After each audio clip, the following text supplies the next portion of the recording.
The Riverside Funeral Home, once a symbol of peace, was now the epicenter of a fiery dispute. Officers in uniform whispered heatedly, pointing fingers at one another, while the family of Chief David Sullivan, recently declared dead from a sudden heart attack, huddled in a corner, their faces a mixture of confusion and anger. In the midst of the chaos, Deputy Chief Brian Kessler shouted, his voice sharp as a blade. "Somebody get that damn dog out of here. This is a hero's funeral, not a zoo." But no one dared to move, because at the heart of the commotion was not a person, but Titan, the German shepherd who had been Sullivan's loyal companion, growling menacingly at the gleaming mahogany casket. Titan wasn't just barking. He was frantic. His fur stood on end, his body taut, his dark eyes locked onto the coffin as if it contained an imminent threat. His barks tore through the silence, drowning out the trembling prayers of the priest and the muffled sobs of Laura Sullivan, David's grieving widow. Two young officers rushed forward, trying to drag Titan away by his leash, but the dog thrashed violently, breaking free like a whirlwind and lunging at the coffin. Pure white lilies toppled to the floor, shattering in a cacophony of gasps and screams. Laura clutched her mouth, her hands trembling, while Kessler's face turned crimson as he roared, "Enough! Get that thing out of here, right now!" But then, amidst the chaos, a figure stepped forward. Detective Jake Donovan, the man Sullivan had saved from a life of crime as a rebellious teenager, stood still, his deep blue eyes glinting with an icy suspicion. Jake wasn't one to be swayed by emotions. 23 years in law enforcement had forged him into a machine of logic, but this time, a chilling instinct ran down his spine. He had seen Titan at dozens of crime scenes with Sullivan. This dog never acted without reason. This wasn't grief. This was a warning. "Titan's not crazy," Jake said, his voice calm but cutting through the uproar. "He knows something we don't." Kessler scoffed, stepping closer, his breath hot against Jake's face. "You've lost your damn mind, Donovan. This is your boss's funeral, not some cheap horror flick. Don't turn it into a circus." But Jake didn't flinch. He looked at Titan. The dog had now leapt onto the casket, its claws scratching desperately at the silk lining inside. Its growls had turned into desperate, haunting howls. The room held its breath. An elderly woman in the pews whispered, "Dear God, what is happening?" Jake couldn't explain the feeling growing in his chest, a dark, icy dread. He recalled something Sullivan had once told him when they cracked a major case together. "Titan smells death before we ever see it, Jake. Trust him when there's nothing else to trust." And now, as all eyes turned toward him, Jake raised his hand, his voice carrying a weight that no one dared to ignore. "Open the casket. Right now." A suffocating silence filled the funeral home. The only sound was Titan's relentless growling. Kessler's mouth opened, ready to protest, but the steel in Jake's gaze made him falter. Laura Sullivan shot up from her seat, tears streaming down her face. "Jake, what are you doing?" But he didn't answer. He stepped forward, placing a firm hand on the cold wooden surface, his heart pounding like a war drum. The funeral director, pale as a ghost, hesitated before unlatching the locks. The lid creaked open, revealing David Sullivan's motionless body in his crisp police uniform, hands folded neatly over his chest. For a moment, no one dared to breathe. Titan fell silent, frozen in place, his eyes fixed on his master. Then Dr. Karen Brooks, the forensic pathologist who had quietly slipped into the crowd, stepped forward, her sharp gaze sweeping over Sullivan's body. She pressed 2 fingers to his neck, counting. 5 seconds. 10 seconds. The room was suffocating with tension. And then her eyes widened. Her voice trembled, but her words were clear. "There's a pulse. It's faint, but he's alive." A collective scream shattered the air. Laura collapsed, sobbing uncontrollably. Kessler stumbled backward, his face drained of all color. Jake felt the ground shift beneath him. David Sullivan, the man the entire city believed to be dead, was still alive, buried inside his own coffin. But when Karen leaned in closer, her fingers brushing along his throat, she found it. A tiny mark. A needle puncture, surrounded by the faint shadow of a bruise. Her head snapped up, eyes locking onto Jake's, horror creeping into her voice. This wasn't a heart attack. Someone tried to kill him. Titan's barking erupted once more, this time as a victorious declaration. The room plunged into chaos, but Jake knew one thing for certain. This was only the beginning of a nightmare far darker than anything he had ever faced. The ambulance siren wailed like a death march, tearing through the riverside night as David Sullivan was rushed away from the funeral home. In the hospital's emergency room, cold white lights shone down on his motionless body while doctors worked with the urgency of soldiers on a battlefield. The heart monitor beeped weakly, each pulse a fragile prayer. Jake Donovan stood outside in the hallway, his fists clenched, blood still sticky on his shirt from when he had struggled to restrain Titan amid the chaos. Titan, now temporarily chained outside, continued to howl, a chilling reminder that the battle was far from over. Dr. Karen Brooks rushed out of the emergency room, pulling down her mask, her eyes filled with a mixture of horror and determination. "Jake, you need to see this," she whispered, dragging him into a quiet corner. In her hand was a close-up photo, a needle mark under Sullivan's neck, small but distinct, with a bruise spreading outward like a spiderweb. "This wasn't an accident," Karen said, her voice trembling. "Someone injected him with something, a substance that nearly stopped his heart but didn't kill him outright. If Titan hadn't alerted us, we would have buried him alive." Jake's stomach twisted. This wasn't natural death. This was a perfectly orchestrated murder attempt. But who? And why? Jake turned to look through the ICU window, where Laura Sullivan sat by her husband's bed, gripping his hand as if letting go would mean losing him forever. His mind flashed back to Brian Kessler disappearing right after the coffin was opened, the man's face pale, his eyes darting like someone caught red-handed. "Kessler," Jake murmured, suspicion flaring like a spark in dry brush. The deputy chief had always sworn loyalty to Sullivan, but his rush to end the funeral, his outright resistance when Jake insisted on opening the casket. Something was off. Jake had no time to dwell. His phone vibrated, a message from Sergeant Emily Carter, who had stayed behind to secure the funeral home. Found this in Sullivan's uniform pocket. Sending now. Attached was a photo of a tiny micro SD card, discreetly hidden in the uniform's lining. Jake's pulse pounded. Sullivan, meticulous to the point of obsession, had left a clue even when facing death. He immediately called back, "Emily, bring it to the hospital. Don't let anyone touch it, especially Kessler." While waiting, Jake made a snap decision. He needed to check Sullivan's house. Driving through Riverside's dark streets, rain began to fall, turning his windshield into a blurred canvas. Sullivan's home sat quietly on the outskirts, but as Jake stepped inside, unease crept over him. The back door had been forced open, muddy footprints tracked across the wooden floor. Someone had been here, and not for a friendly visit. Gun drawn, he moved silently like a shadow down the hallway to Sullivan's study. The safe in the corner had been cracked open, papers scattered everywhere. But the intruder had missed one thing, a USB drive tucked beneath the drawer's false bottom, wrapped in a crumpled note. "Jake, if you find this, run." Back at the hospital, Jake plugged both the micro SD and USB into a secure laptop Emily had delivered. What appeared on screen sent an icy chill through him. Financial records, surveillance photos, audio recordings, it all pointed to a massive corruption network embedded deep within Riverside. Judge Daniel Pierce, known for his harsh sentencing, was caught on camera accepting bribes from a notorious drug lord. Mayor James Carter, the ever-smiling politician, was recorded approving drug shipments through the city. But the most chilling discovery was an audio file. Sullivan's voice, shaken but resolute. "Kessler knows everything. He's working for them. If I die, Jake, find Kingfisher. He's the one pulling the strings." Kingfisher. The name sliced through Jake's mind like a blade. During Sullivan's crackdown on the East Side drug rings, the name had surfaced as nothing more than a whisper, a phantom crime lord no one had ever seen. But now it wasn't a rumor. It was real. Jake replayed the audio, absorbing every word, realizing Sullivan had known he was betrayed, had known death was coming for him.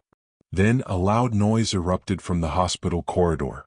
Jake rushed out, gun raised just in time to see Titan, somehow free from his chain, snarling at the ICU door.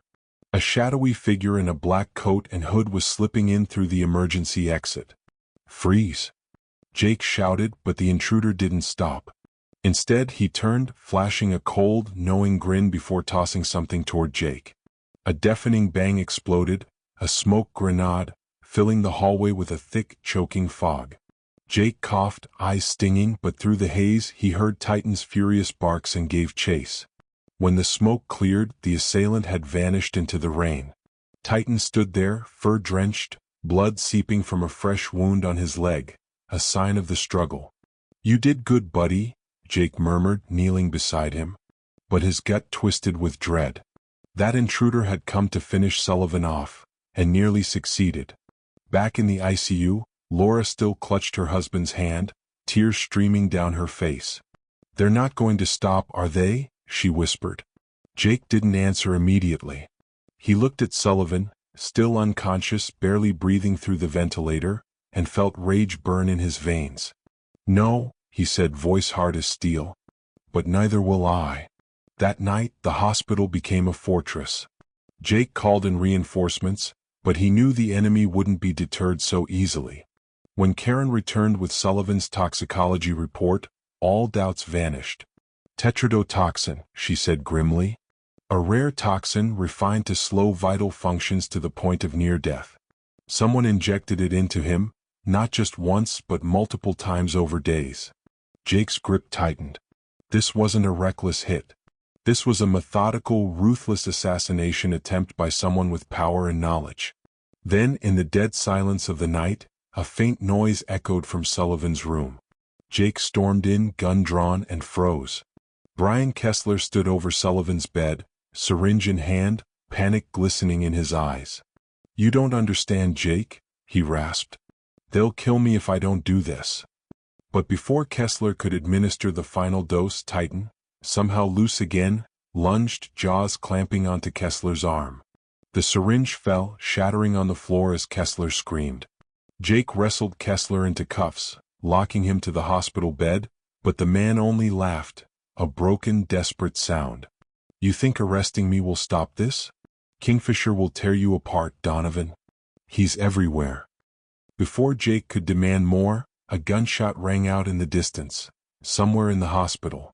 Screams echoed down the hall and Jake realized, this fight wasn't over.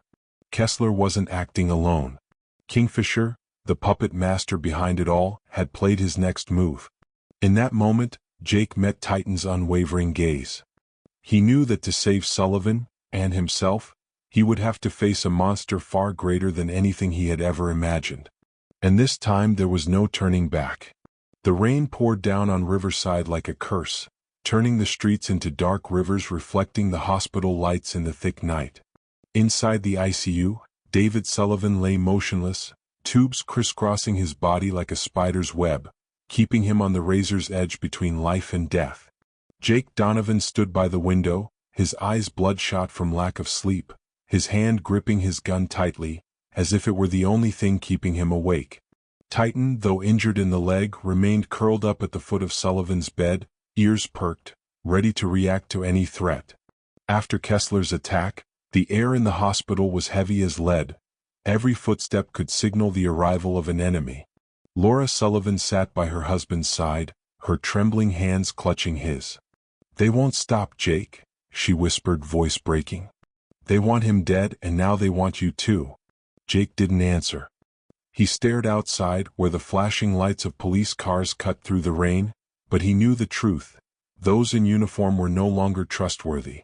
Kessler, the traitor, had revealed part of the truth before passing out from blood loss. Kingfisher was not just a drug lord. He was a monster of power, with invisible strings stretching across Riverside, from the courthouse to the mayor's office and beyond. Jake's phone buzzed, cutting through his thoughts. It was Dr. Karen Brooks, her voice urgent over the line. "Jake, I just got the analysis from the USB you gave me. There's a new name, County Commissioner Henry Grayson. He's involved in every major deal with Kingfisher." Sullivan had been tracking Grayson for months. Jake felt his blood turn to ice. "Grayson, The 65-year-old man with silver hair and a friendly smile was the symbol of Riverside.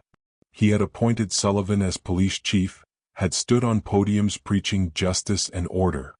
If Grayson was behind everything, then the entire city had been deceived to its core. "Karen, are you sure?" Jake asked, his voice hoarse. "Absolutely," she replied. "There's even a recording Sullivan secretly made, Grayson ordering him eliminated when he got too close to the truth. But Jake, there's more. Grayson knows about the USB. He's trying to retrieve it." Jake hung up, his heart pounding. He glanced down at Titan, who lifted his head as if sensing danger. "We have to move first," Jake muttered. But before he could act, the door burst open. A tall man stepped in, his expensive gray suit drenched from the rain, a smile on his lips that didn't hide the cold sharpness in his eyes. Henry Grayson. Behind him stood two large bodyguards, hands resting casually on their coats, clearly concealing weapons. "Jake," Grayson said, his deep voice warm, almost fatherly. "I heard David woke up.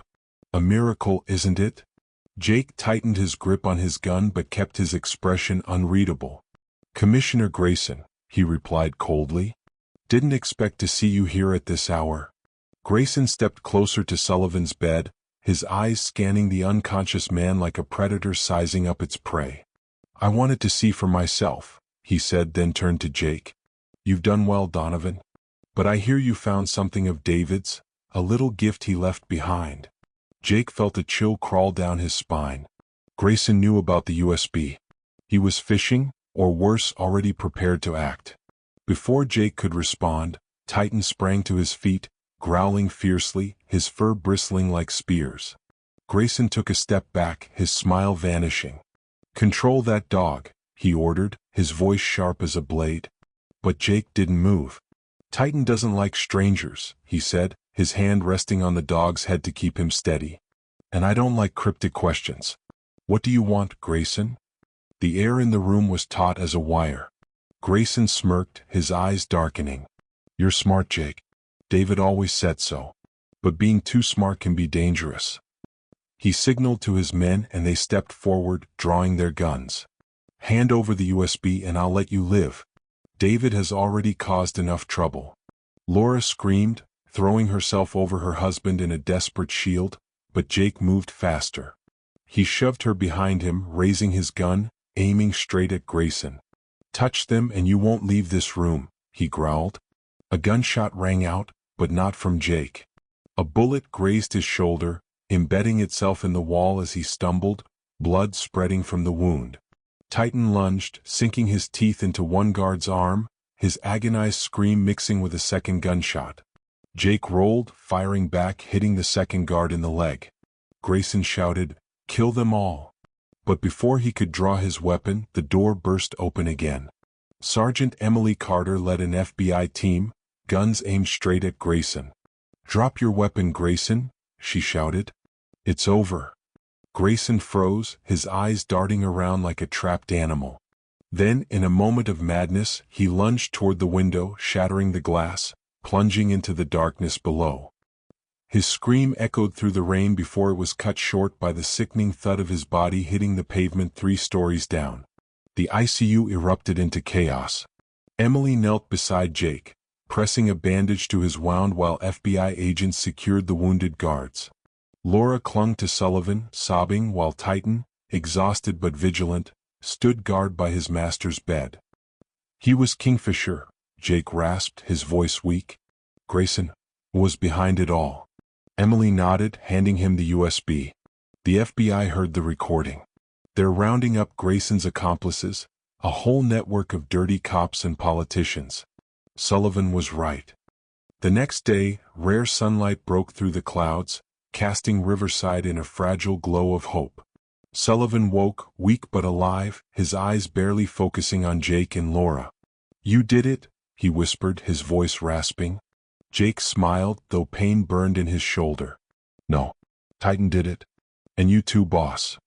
A week later, Grayson was exposed as the mastermind behind an international crime empire, linked to terrorist organizations and drug cartels.